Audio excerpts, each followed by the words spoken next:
Ramiro, um prazer enorme estar aqui com você, conversar contigo. As pessoas já te conhecem, mas eu vou tomar a liberdade depois de aqui te apresentar. O Ramiro Gomes é fundador do Clube do Valor, tem um fundo de gestão fantástico que está apresentando soluções inovadoras. Enfim, a gente queria te ouvir um pouco em relação a isso. Meu nome é Nelson Paiva, eu sou consultor e educador financeiro. Também tive uma carreira dentro do mercado financeiro, principalmente nas seguradoras, e hoje estou focado em ajudar as pessoas a poder se organizarem financeiramente sob uma série de aspectos. Eu botei aqui umas ideias para te provocar, mas você fique muito à vontade para falar, até porque você domina isso bem. Um ponto assim que me chamou a atenção para a provocação da nossa conversa é que a pandemia tornou mais evidente que a importância da saúde financeira. As pessoas passaram por dificuldades. Quem não tinha alguma reserva de segurança ou não tinha alguma situação financeira adequada, com certeza começou a olhar para esse momento, agora pós-pandemia, de uma forma mais articulada. Qual foi a maior mudança que você percebeu em função desse momento durante a pandemia e pós-pandemia? Ótimo, muito obrigado, Nelson. É um prazer estar aqui batendo um papo contigo, com a tua audiência. Obrigado aí pelo convite. E sobre a sua primeira pergunta, é até engraçado, conforme eu ia fazendo ela, eu ia lembrando do início, dos primórdios ali do Clube do Valor, que começou como um blog e que eu dividia os artigos, os textos, em 3 grandes temas, né? Que era poupar ou economizar, não lembro qual era economizar, investir e proteger. Isso. São 3 pilares muito importantes, né, para a vida financeira de qualquer pessoa. E a pandemia, que foi uma catástrofe enorme, ela acabou deixando muito claro para as pessoas, né, criando a consciência nas pessoas da importância desses 3 princípios, né? Da importância de você poupar por conta própria, economizar dinheiro, guardar, ou seja, ter uma vida regrada, gastando menos do que ganha, ou buscando ganhar mais, mas enfim, fazer sobrar dinheiro. Deixou muito claro a importância disso, porque quem tinha já uma reserva financeira formada, quem já tinha uma carteira de investimentos formada, teve um problema a menos, né? Teve todos os problemas que todo mundo teve, mas tirou um fator, que é o fator financeiro. Teve a tranquilidade de pensar que, olha, mesmo se eu não ganhar nada, né, se eu sou um autônomo, se eu sou um empresário e uma empresa vai mal, eu tenho aqui uma tranquilidade para lidar com esse período, né, que na época ninguém sabia de quanto tempo ia ser, né? Ninguém sabia se ia ser 2 semanas, um mês, e acabou sendo surpreendentemente longo em relação às expectativas, né? Então, criou consciência para a importância de economizar, de poupar. Criou consciência também para a parte de proteção.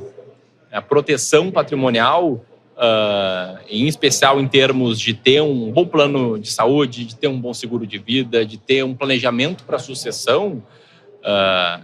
É muito triste ter acontecido uma tragédia mundial, né, em termos de saúde. Sem dúvida. Mas criou essa consciência para a importância de pensar nesses assuntos que muitas pessoas não gostam de pensar porque... Pelo contrário, elas fogem de conversar sobre esse assunto. Exatamente. Sobre conversar sobre dinheiro, principalmente conversar sobre seguro, né? E muitas vezes as pessoas, por um movimento emocional muito forte sobre o ponto de vista do hoje, esquecem até do amanhã, né? Que é o caso da Previdência também, de outras soluções financeiras que existem, que as pessoas não conseguem abrir mão de um pouco hoje pensando no seu eu de amanhã, né? Exatamente, perfeito, Nelson. E acho que é o terceiro ponto que criou consciência das pessoas, a importância de investir. Sem dúvida. E aí eu vi muito de perto, porque a gente trabalha desses 3 pilares, a gente é mais ativo no terceiro, no investimento. Que é onde eu acho que eu mais consigo ajudar, onde a gente sabe mais, tem mais vivência. E foi impressionante como isso despertou nas pessoas a necessidade de investir dinheiro, de botar o dinheiro para trabalhar para si. A gente viu um crescimento muito grande de investidores em ações. Olha só. Durante esse período. E mesmo que a procura se aumentou muito de cara, seja por hábitos, né, para as pessoas terem mais tempo para ficar em casa, para aprenderem habilidades novas, para desenvolverem habilidades que não tinham antes, seja pela própria necessidade. Acho que quem se viu ali com dinheiro mal aplicado, parado, ou até com pouco dinheiro guardado, viu a necessidade que tinha, né, em economizar dinheiro e colocar o dinheiro para trabalhar para si, né? Poxa, perfeito. Uma outra provocação para você que a gente já falou um pouquinho aqui. Uma pesquisa recente feita pelo Google apontou que 89% das pessoas não têm afinidade com o tema finanças. né? Então, para ela, o dinheiro é apenas um recurso para gastar, pagar conta, viver o dia a dia ou aproveitar. Apesar disso, depois das discussões sobre a reforma da Previdência, principalmente, que ocorreram em 2019, e é engraçado porque nesse tema, em 2019 se discutiu muito, estava muito acalorada a Previdência, só tem que depois ver a pandemia e ela esvaziou um pouco, né? Porque as pessoas tomaram uma consciência de que, quer dizer, já deveriam ter até tomado, que não vão conseguir se aposentar pelo INSS. Então tem que buscar soluções de Previdência, né? Qual o primeiro passo para as pessoas começarem a investir a longo prazo? Para quem quer começar? Qual é a sua visão disso?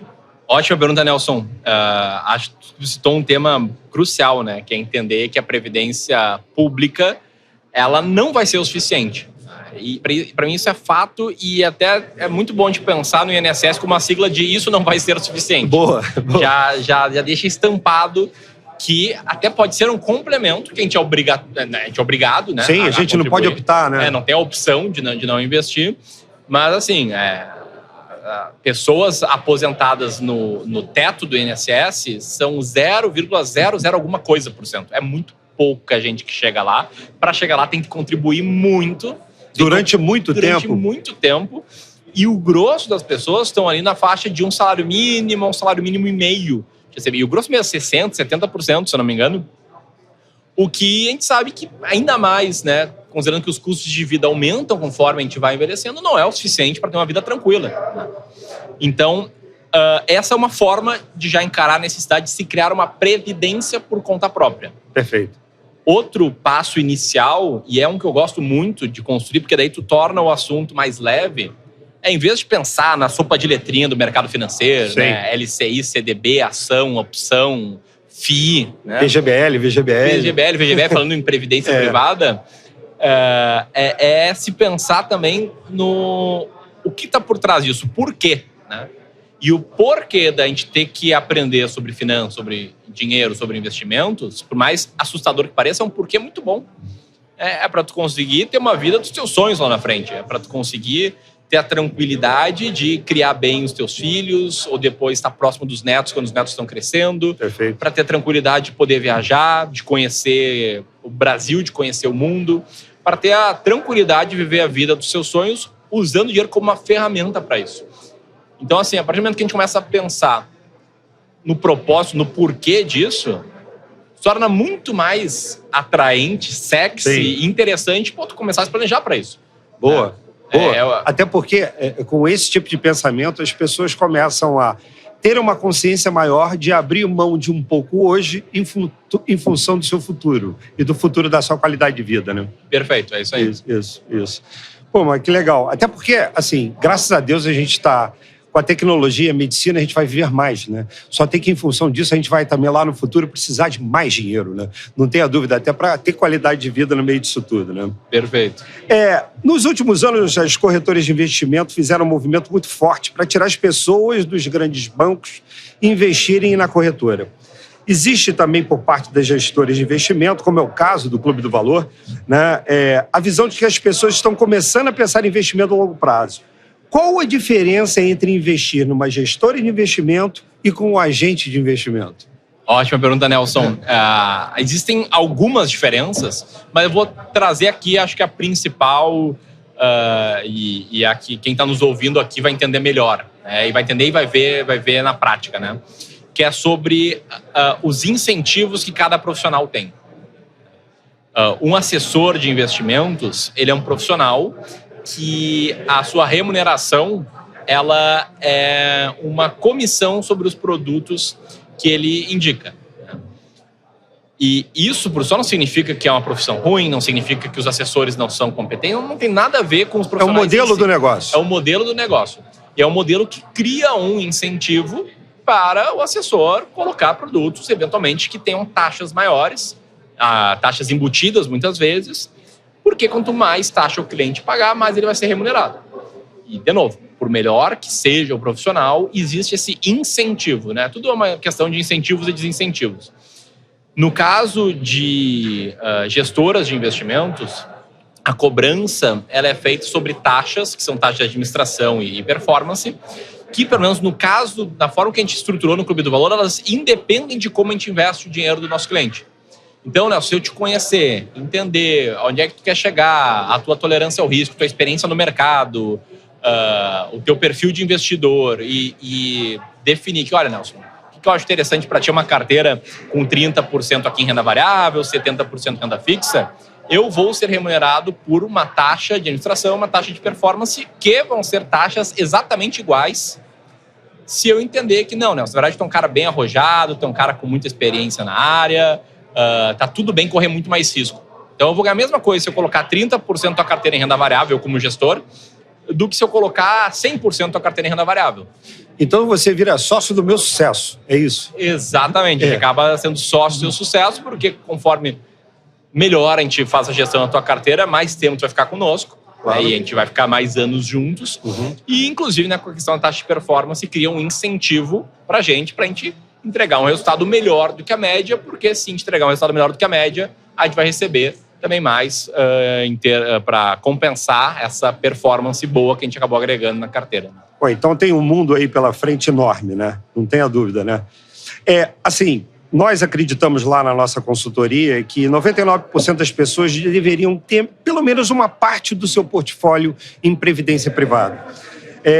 Mas isso na prática não se apresenta, até porque só 2% das pessoas investem hoje em previdência privada e quando você vai para a classe AB, esse número aumenta para 4%.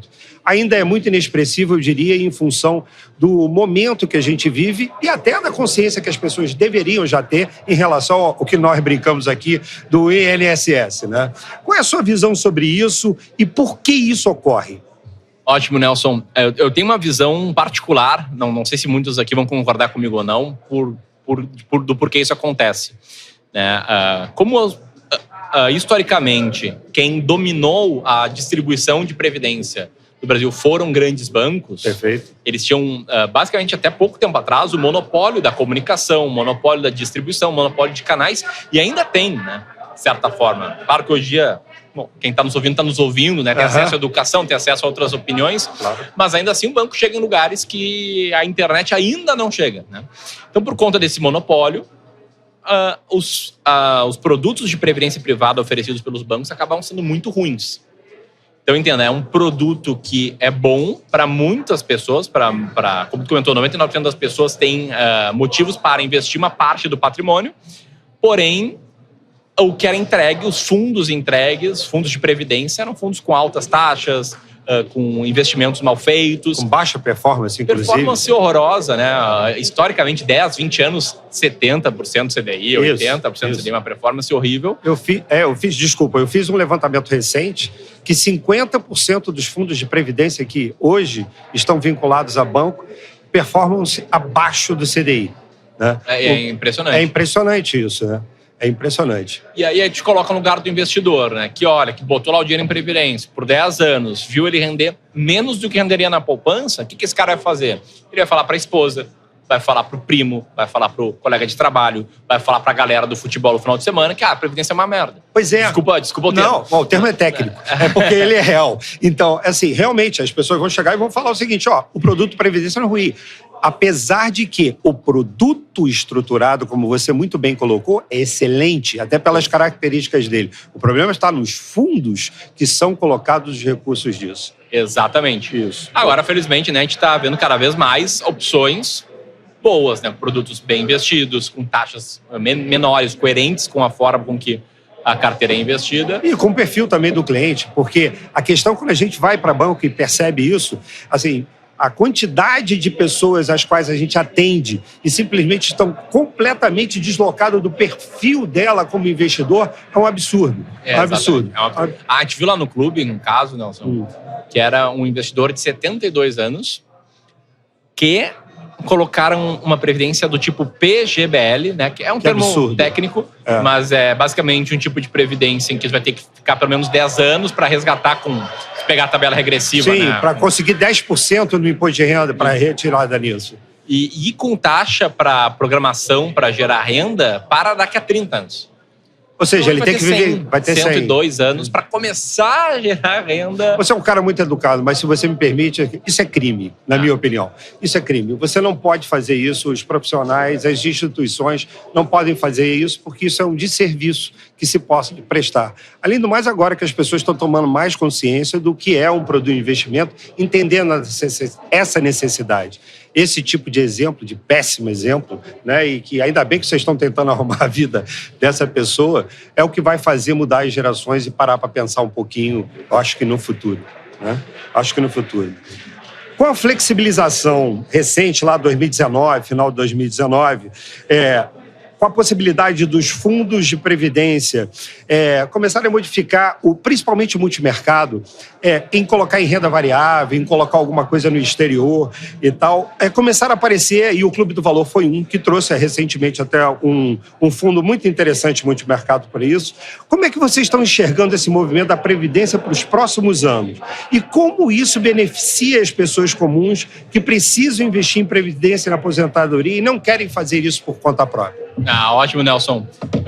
Eu enxergo que esse movimento ele vai só acelerar, né? A gente vai ver cada vez produtos melhores de previdência, produtos que venham combater os maus produtos em via de regra que os bancões oferecem, com uma carteira que tem uma alocação de ativos inteligente, né? Com um peso maior em renda variável, né? De 20, 25, 30, 40% de renda variável, com uma alocação de ativos clara e com taxas justas, né?